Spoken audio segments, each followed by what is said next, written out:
Good morning student, BASTC first year और अपना subject है कला शिक्षा शिक्षण, जिसमें हम इकाई 2 पढ़ रहे हैं। इकाई 2 का जो अपना टॉपिक है, आज का कला शिक्षण की विधियां। कला शिक्षण की विधियां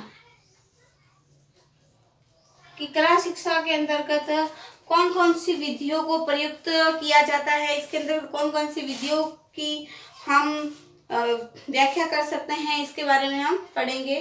तो वास्तव में कला शिक्षक की कुशलता इसी तथ्य पर है कि वह छात्रों को जन्मजात गुप्त शक्तियां हैं, जो उसके आंतरिक शक्तियां हैं, उस आंतरिक शक्तियों को जागृत करने में प्रकाश लाए तो उनका विकास करे। यानी कला शिक्षा की जो मूल बात यह है, कला शिक्षा का मूल तथ्य इस बात पर निर्भर है कि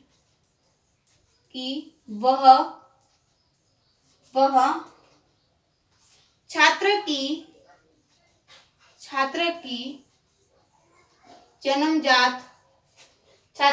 जन्मजात गुप्त शक्तियां या जन्मजात आंतरिक शक्तियों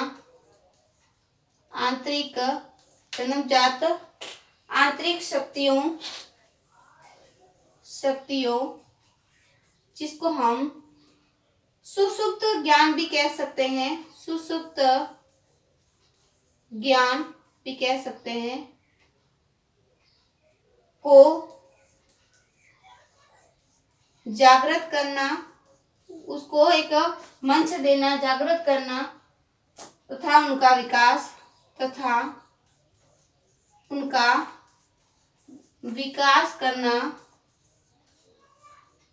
करना है।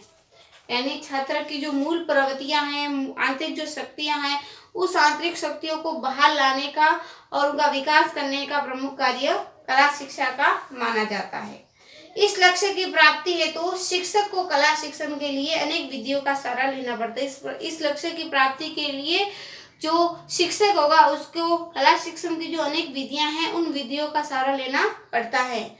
इसमें छात्रों की रुचि, क्षमता एवं सामर्थ्य का आवश्यकताओं को ध्यान में रखते हुए मनोवैज्ञानिक विधि से कला शिक्षक विषय को पढ़ाने के लिए कौन कौन सी विधियां प्रयोग में लाई जा सकेगी। यानी इसके अंतर्गत छात्र की जो आवश्यकता है, सामर्थ्य है और शक्तियां हैं,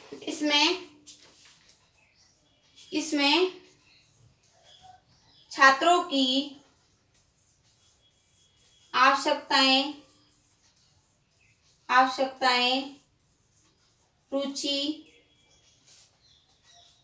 तथा क्षमता व सामर्थ्य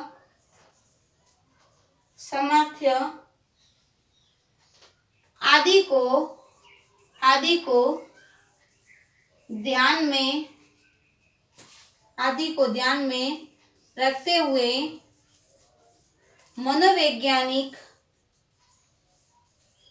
ध्यान में रखते हुए मनोवैज्ञानिक विधि से कला जैसे विषय को पढ़ाने में कौन कौन सी विधियों को लाया जा सकता है, यह जानना शिक्षक के लिए बहुत ही आवश्यक है कि छात्रों की जो आवश्यकताएं हैं, उनकी रुचि है, उनका सामर्थ्य है आदि को ध्यान में रखते हुए जो मनोवैज्ञानिक रूप से जो विधियां लाई गई है, उन विधियों को हम कला शिक्षा के अंतर्गत रख सकते हैं। तो कौन कौन सी विधियों को हम प्रयोग कर सकते हैं, यह जानना शिक्षक के लिए अति आवश्यक है। कला शिक्षण विधियों के लिए हम निम्नलिखित विधियों का प्रयोग करेंगे। इसके लिए कला शिक्षा में विभिन्न प्रकार की विधियों को विधियों को या विधियों के द्वारा छात्रों को ज्ञान प्रदान किया जाता है। जैसे हम इसके अंदर फर्स्ट विधि पढ़ेंगे अनुकरण विधि। जैसे इसके अंदर हम फर्स्ट पढ़ेंगे अनुकरण विधि, नंबर 2 पे पढ़ेंगे अनुकरण विधि के बाद नंबर 2 पे पढ़ेंगे हम अभ्यासात्मक विधि, अभ्यासात्मक विधि।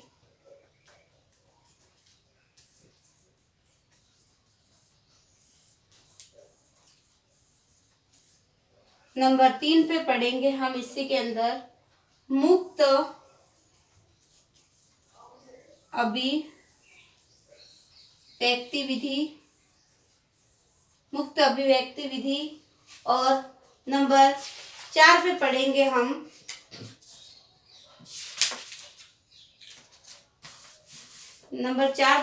हम विनिष्ट प्रसंग विधि,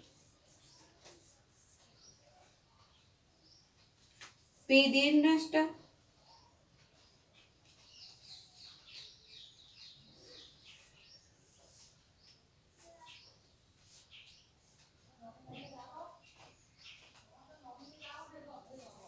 प्रसंग विधि, जिसके अंतर्गत हम पढ़ेंगे सामूहिक एवं व्यक्तिक विधि, जिसके अंतर्गत सामूहिक एवं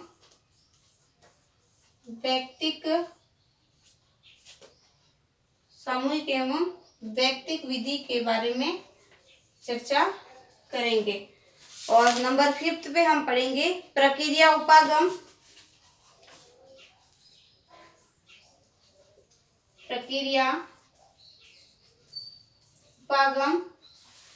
उसके बाद नंबर कला शिक्षण में समेकित शिक्षण विधि है, वो अलग टॉपिक है। इसके अंतर्गत हम जो विधियां प्रयुक्त करेंगे वो है अनुकरण विधि, अभ्यासात्मक विधि, मुक्त अभिव्यक्ति विधि, विनिर्दिष्ट प्रसंग विधि, जिसके अंतर्गत सामूहिक व्यक्तिक विधि के बारे में पढ़ेंगे और प्रक्रिया उपागम के बारे में पढ़ेंगे। और एक और है जो है समेकित शिक्षण विधि, समेकित शिक्षण विधि। इन सभी विधियों को अवगत कराते हुए हम कला शिक्षण के अंतर्गत जो विधियां हैं उन विधियों की चर्चा करेंगे।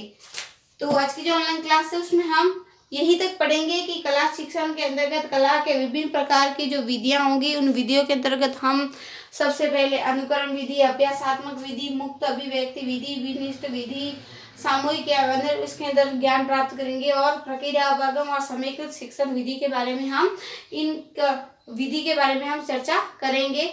अब हम जो पहला अपना जो अनुकरण विधि है इसके बारे में हमारी जो नेक्स्ट क्लास होगी उसमें चर्चा करेंगे। आज के लिए हम यहीं तक समाप्त करेंगे। आप सभी को ध्यान से सुनने के लिए बहुत बहुत धन्यवाद।